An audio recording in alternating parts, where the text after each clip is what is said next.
ఓం శ్రీ గురుభ్యో నమః. ఈ రోజుల్లో ఒక విచిత్రమైన పరిస్థితిని చూస్తున్నాం. మన సంస్కృతిలో ఎంతో పవిత్రమైన కుంకుమ బొట్టు పెట్టుకోవడానికి కూడా కొంతమంది సిగ్గుపడుతున్నారు. లలాటే తిలకం ధృత్వా దేవత ప్రియంతి సర్వదా తిలకం లక్షణమిత్యుక్తం పుణ్య వృద్ధికరం శుభం. నుదుటిపై తిలకం లేదా కుంకుమ ధరించిన వారికి దేవతలు ప్రసన్నంగా చూస్తారు. అది శుభ లక్షణం, పుణ్యాన్ని పెంచేది. మన నుదుటిలో ఉన్న భ్రూమధ్య స్థానం చాలా పవిత్రమైనది. ఇది యోగా శాస్త్రంలో ఆజ్ఞా చక్రం అని చెప్తారు. భ్రూమధ్యే తిలకం ధృత్వా జ్ఞానం చక్షుః ప్రవర్తతే మనో నిగ్రహ సిద్ధ్యర్థం ఋషిభిః ప్రకీర్తితం. భ్రూమధ్యంలో తిలకం ధరించడం వల్ల మనసు ఏకాగ్రత పెరుగుతుంది, జ్ఞానం వికసిస్తుంది.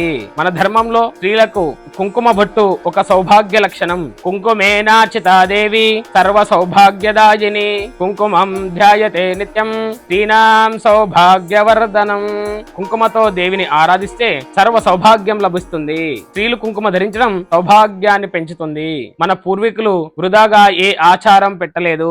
ప్రతి సాంప్రదాయంలో ఒక శాస్త్రం, ఆధ్యాత్మిక రహస్యాలు ఉన్నాయి. అందుకే మన ధర్మం చెబుతుంది సౌభాగ్యం మంగళం నిత్యం స్త్రీణాం కుంకుమ ధారణం.